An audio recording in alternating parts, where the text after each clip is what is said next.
ఒక్కసారి కొమ్మూరి గోల్డ్ కి కాల్ చేయండి. తాకట్లో ఉన్న మీ బంగారాన్ని విడిపించి మార్కెట్ ప్రైస్ కి వాళ్ళు కొనుక్కుని మిగతా డబ్బులు మీకు ఇచ్చేస్తారు. హలో అండి, అందరికీ నమస్కారం. నేను మీ కట్టా కార్తీక్.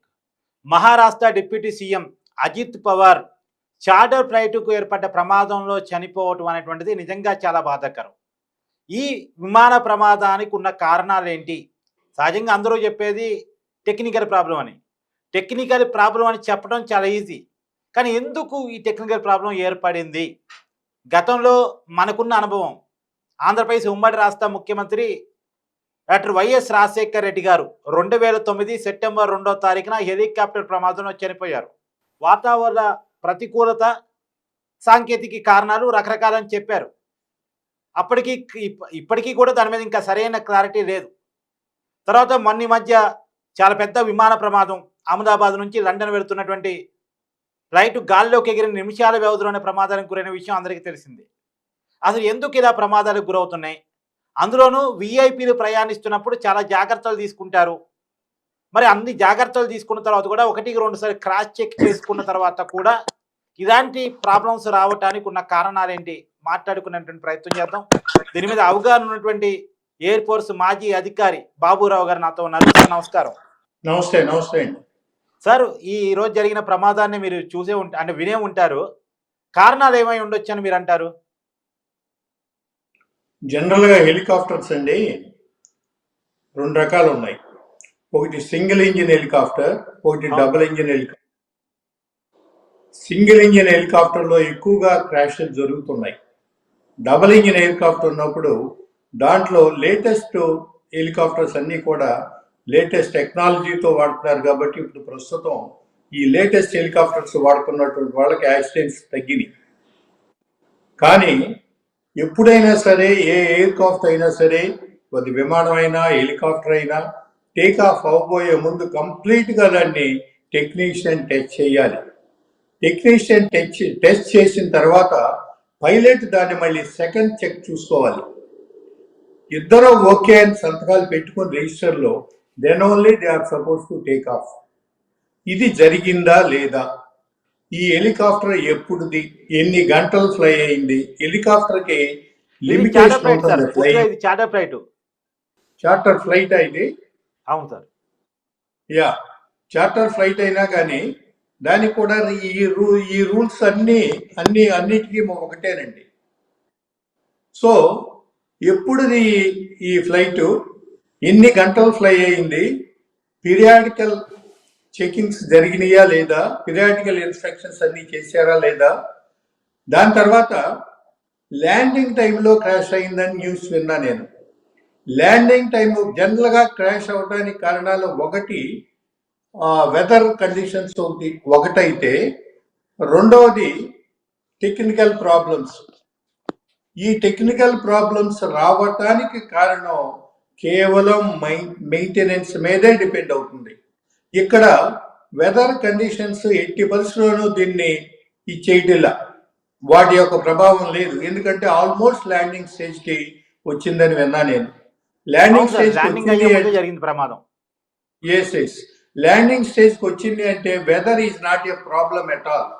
అయినా కానీ ఈ ఎయిర్క్రాఫ్ట్ క్రాష్ అయింది అంటే, రెండోది వీల్స్, ఇందాక న్యూస్ లో చెబుతున్నా, వీల్స్ ఏదో విడిపోలేదు, వీల్స్ కిందకి రాలేదు అని అంటున్నారు.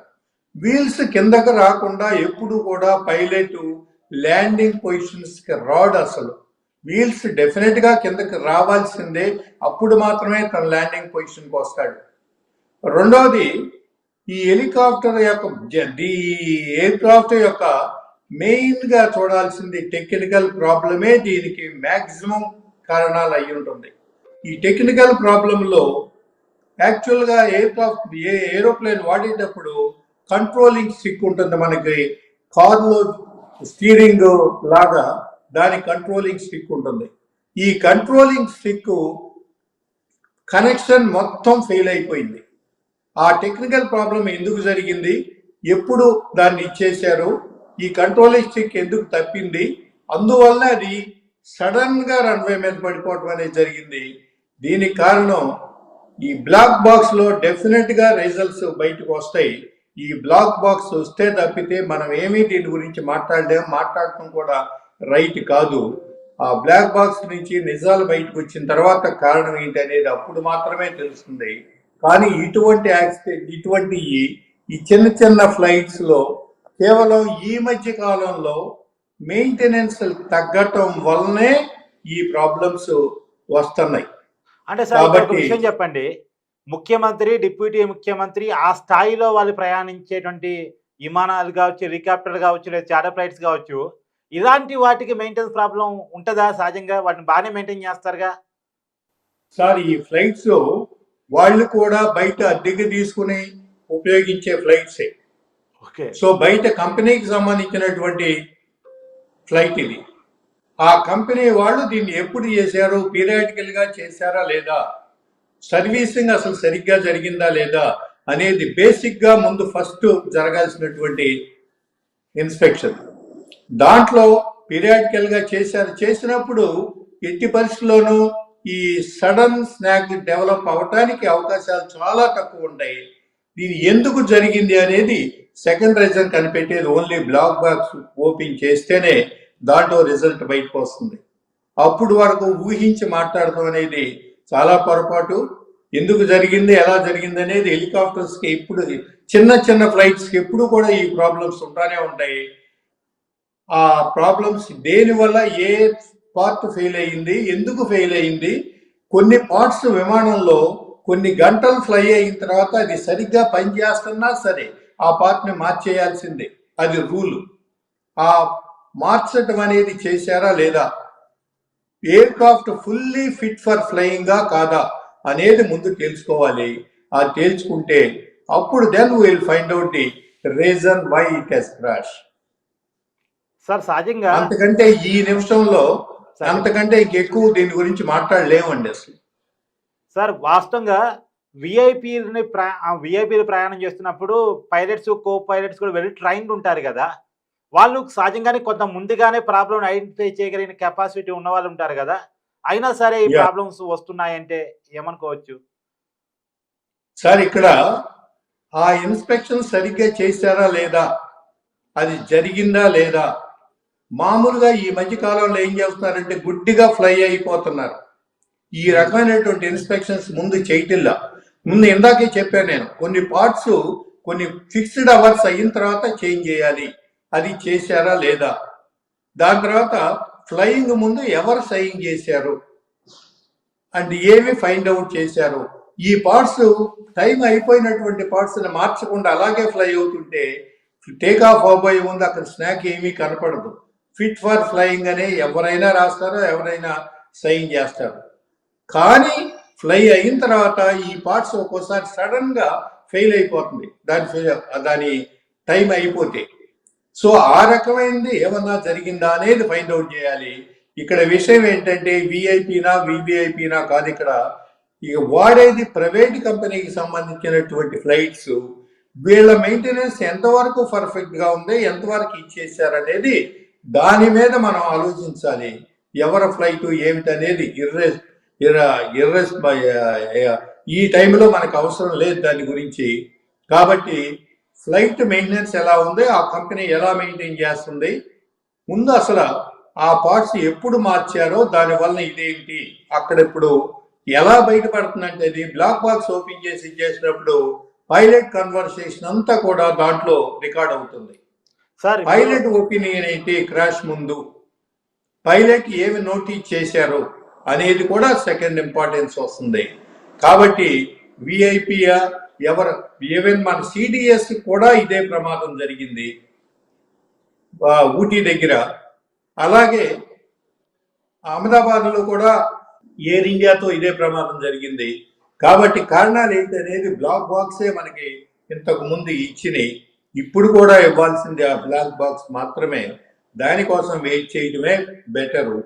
కానీ దురదృష్టవశాత్తు మెయింటెనెన్స్ అనేది మేము ఉన్న కాలంలో, నేను 1971లో ఎయిర్ ఫోర్స్లో జాయిన్ అయ్యాను, అప్పుడు మేము చేసేటువంటి మెయింటెనెన్స్ కానీ అక్కడ చూసేటువంటి ఇది కానీ ఇప్పుడు నెమ్మదిగా ఆ క్వాలిటీ అంతా తగ్గిపోయింది.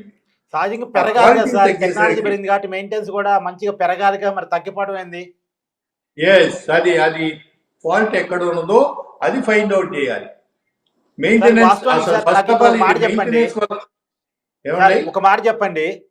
బై రోడ్ వెళ్తున్నాం అనుకోండి, అది కారో బస్సో ట్రైనో అంటే ఏదైనా ప్రాబ్లం వచ్చిందంటే దిగిపోయి వేరే వెహికల్ తీసుకొని వెళ్ళిపోయే అవకాశం ఉంటుంది.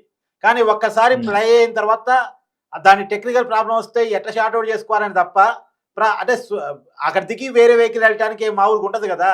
కానీ గాల్లో ప్రాణాలు Yeah. గాల్లో కలిసిపోయే అవకాశం ఉన్న చోట ఎంత జాగ్రత్తగా ఉండాలో అంత జాగ్రత్తగా ఉండటం లేదా అంటే అది ఎందుకు జరుగుతున్నాయి అనేది మెయింటెనెన్స్ తగ్గిన వాట మాత్రం కేవలం 100% వాస్తవం. అది కేవలం ఫైనాన్షియల్ మ్యాటర్స్ కి ఇంపార్టెన్స్ ఇస్తూ ఎక్కువ ఫ్లై ఓవర్ చేయాలి, ఎక్కువ సంపాదించాలి, లేకపోతే మనం లాస్ లో వస్తున్నాం. విమానం అన్నదంటే కింద ఉన్నా ఖర్చు అవుతుంది, ఆకాశంలో ఉన్నా ఖర్చు అవుతుంది. కింద ఉంటే రెంట్ కట్టుకోవాలి, ఆకాశంలో ఉంటే ఫ్యూయల్ కి పైలట్ కి శాలరీస్ ఇచ్చుకోవాలి. ఈ రకమైనటువంటి ఖర్చును మెయింటైన్ చేస్తూ వాళ్ళు ఏం చేస్తారంటే మెయింటెనెన్స్ లో ఒక్కోసారి నెగ్లెక్ట్ చేయొచ్చు. ఇదిగో ఈ ట్రిప్ అయిన తర్వాత మారుద్దాంలే, లేకపోతే ఇంకో 10 అవర్స్ ఫ్లై అవుదాంలే. కానీ ఈ రకమైనటువంటి నెగ్లిజెన్స్ పెరిగినాయి కాబట్టి ఈ రకంగా అయ్యే అవకాశాలు ప్రస్తుతం ఏర్పడుతున్నాయి. మీరు అన్నట్టు ఈ హెలికాప్టర్ ఈ మెయింటెనెన్స్ కనుక సరిగ్గా ఉంటే ఈ రకమైన జరగటం చాలా రేరు. ఎక్సెప్ట్ ది వెదర్ కండిషన్స్, వేరే మెకానికల్ ఫెయిల్యూర్ అనేది ఉండకూడదు. మీరు చెప్పినటువంటి దీని ప్రకారం వెదర్ కండిషన్స్ మనం ఏమీ చేయలేము. ముఖ్యంగా కొండలు ఉన్నటువంటి ఏరియాలో ఫ్లై అయ్యేటప్పుడు వెదరు సడన్ గా మార్పు చెందుతుందని ముందు గెస్ చేయలేరు అసలు. ఆ సడన్ మార్పులు వచ్చినప్పుడు ఈ క్రాషెస్ జరగడం అనేది సహజంగా జరుగుతాయి. మన సిడిఎస్ హెలికాప్టర్ కూడా అలాగే క్రాష్ అయింది. కానీ ఇక్కడ ల్యాండింగ్ పొజిషన్ లో క్రాష్ అయిందంటే డెఫినెట్ గా వెదర్ ప్రాబ్లం మాత్రం కాదు, 100% is a technical problem. Pilot యొక్క ఇన్ఎఫిషియన్సీ కూడా కాదు, ఇక్కడ కింద వరకు వచ్చి ల్యాండ్ అవడానికి సిద్ధపడ్డాడు అంటే. కాబట్టి ఇది డెఫినెట్ గా టెక్నికల్ ప్రాబ్లమేను. ఏ ప్రాబ్లం వచ్చింది, ఎందుకు వచ్చింది, ఎక్కడ టెక్నికల్ గా ఫెయిల్ అయ్యాము, ఏ పార్ట్ ఫెయిల్ అయ్యింది, ఆ పార్ట్ ని ఎప్పుడు మార్చాలి, ఎంతకాలం వీళ్ళు ఎక్స్ట్రా ఉపయోగించారు అనేటువంటి రిజల్ట్స్ అన్ని బయటకు వస్తే గానీ మిగతా కంపెనీస్ వాళ్ళు, మిగతా ఎయిర్క్రాఫ్ట్స్ హెలికాప్టర్స్ ఉన్నటువంటి వాళ్ళు ఆ మెయింటెనెన్స్ ని వాటి నుంచి నేర్చుకుని ఆ మెయింటెనెన్స్ సరిగ్గా చేసుకుంటూ వెళ్తే వీటిని ఉన్న పర్సంటేజ్ టోటల్ గా తగ్గించుకోవడానికి అవకాశం ఉంటుంది. సరే, గతం కంటే విమాన ప్రయాణాల సంఖ్య బాగా పెరిగింది. సామాన్య జనాలు కూడా విమానాల్లో ప్రయాణించడానికి ఇష్టపడుతున్నటువంటి పరిస్థితులు. ఇంకొక పక్కన విఐపీలుగా ఉన్నటువంటి ముఖ్యమంత్రులు, మంత్రులు కూడా హెలికాప్టర్ ద్వారా పోతే కొంచెం సమయం కలిసి వచ్చింది కదా అని హెలికాప్టర్లు విపరీతంగా వాడుతున్నటువంటి సిచ్యువేషన్స్ మనం చూస్తున్నాం. మరి ఈ సందర్భంలో తీసుకోవాల్సిన జాగ్రత్తలు ఏంది అంటే ఏం చెప్తారు మీరు? ఏమన్నా మామూలుగా కారు కొనటం, హెలికాప్టర్ కొనటం అనేది 100% డిఫరెన్స్ ఉందండి. ఇక్కడ కారుకి మెయింటెనెన్స్ లేకపోయినా టక్కని రోడ్ సైడ్ ఆగుతుంది, పక్కన పడేసేస్తాం, మనం ఏదో రకంగా డెస్టినేషన్ చేస్తాం. ఇక్కడ ఫ్లైట్ కానీ హెలికాప్టర్ కానీ ఇచ్చేసేటప్పుడు ఈ రకంగా వాడేటప్పుడు ఈ మెయింటెనెన్స్ ఇది అనేది కేవలం మెయింటెనెన్స్ ఇంజనీర్ మీద డిపెండ్ అవుతుంది, కంపెనీ డైరెక్టర్స్ మీద డిపెండ్ అవుతుంది. వాళ్ళు కనుక 100% ఈ విషయంలో సీరియస్ గా ఉంటే ఈ యాక్సిడెంట్స్ అనేది తగ్గుతాయి. కాబట్టి ముఖ్యంగా ఉదాహరణకి నేను ఇవాళ ఒక హెలికాప్టర్ కొనుక్కున్నాను.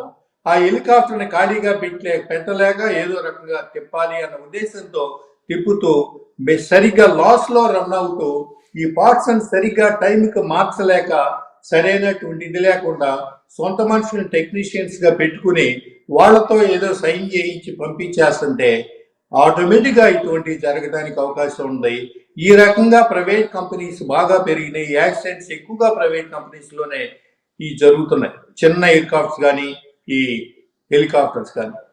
కాబట్టి మొన్న ఇండిగో ఇష్యూ జరిగినప్పుడు సెంట్రల్ గవర్నమెంట్ ఎలాంటి ఒపీనియన్ తీసుకుని ఏ రకమైనటువంటి ఇది చేసిందో ఈ విషయంలో కూడా హెలికాప్టర్స్ క్రాష్, చిన్న చిన్న విమానాల క్రాష్ విషయంలో కూడా కంపెనీస్ అన్ని టెక్నికల్ గా ఎంతవరకు ఫాలో అవుతున్నాయి అనేది 100% ఒక తరో చెక్ టీంని ఇచ్చేసి వాటిని తరో చెక్ చేయించి ఎవరో ఎక్కడ పొరపాటు చేస్తున్నారని చూసి అటువంటి కంపెనీస్ని మూసిపారేయాలి. సరిగ్గా మెయింటైన్ చేసేటువంటి కంపెనీస్ని మాత్రమే అలౌ చేయాలి.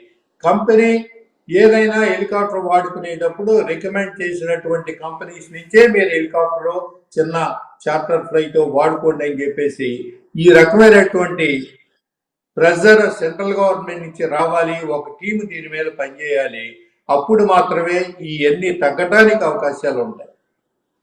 Thank you sir. Thank you.